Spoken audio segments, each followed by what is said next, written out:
Thank you for listening to the History of Algeria podcast. Please check back every Monday at noon Pacific time for a new episode.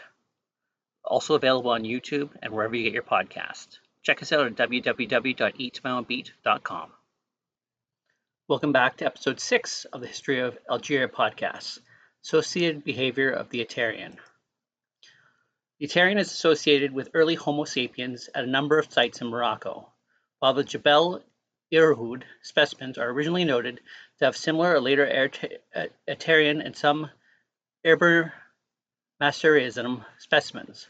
Further examinations revealed that the Jebel Irhoud specimens are similar to them in some respects, but differ in the Jebel Irhoud specimens have a continuous subratorial torus, while the Aterian and the Iber-Maurician specimens have a discontinuous subroptile torus in the same cases. None at all, and from this it was concluded that the Jebel Irhoud specimens represented archaic Homo sapiens, while the Aterian and the Iber-Maurician specimens represented anatomically modern Homo sapiens. The Aterian fossils also display morphological similarities with the early out-of-Africa modern humans found at Skull and Kafz in the Levant, and they are broadly contemporary to them.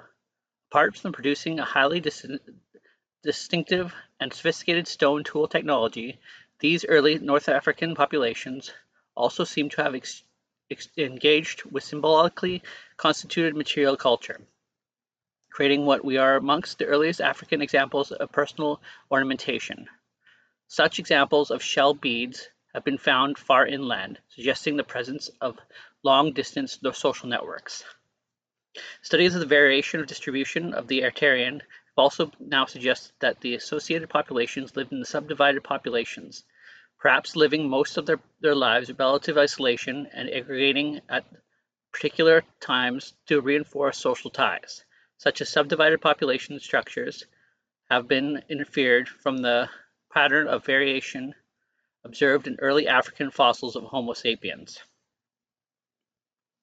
Associated faunal studies suggest that the people making the Aterian exploited coastal resources as well as engaging in hunting, as the points are small and lightweight. It is likely that they were not hand-delivered, but instead thrown. There is no evidence of a spear thrower was used, but the points of the characteristics similar to the Attel dart points. It has been so far been difficult to estimate whether the Aterian population further inland were exploiting freshwater resources as well.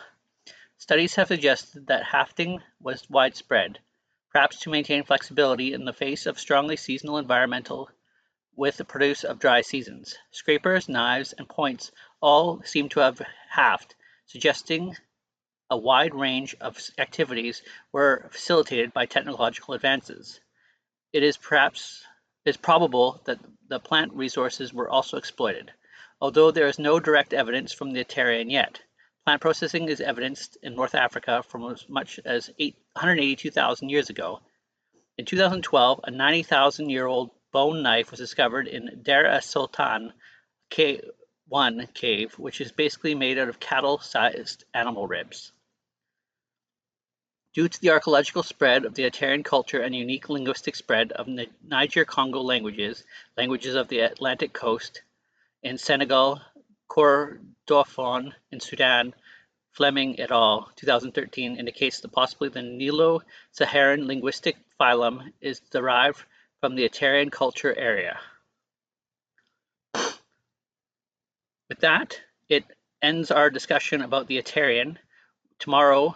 Next week, we will move on to the Iber-Maurician culture, which was 20,000 years ago. If you found this podcast to be useful, please subscribe, comment, like on Facebook or on YouTube.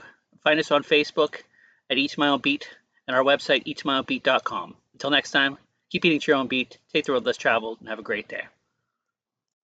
Thank you for listening to the History of Algeria podcast. Please check back every Monday at noon Pacific time for a new episode. Also available on YouTube and wherever you get your podcasts. Check us out at www.eatsmyOwnbeat.com.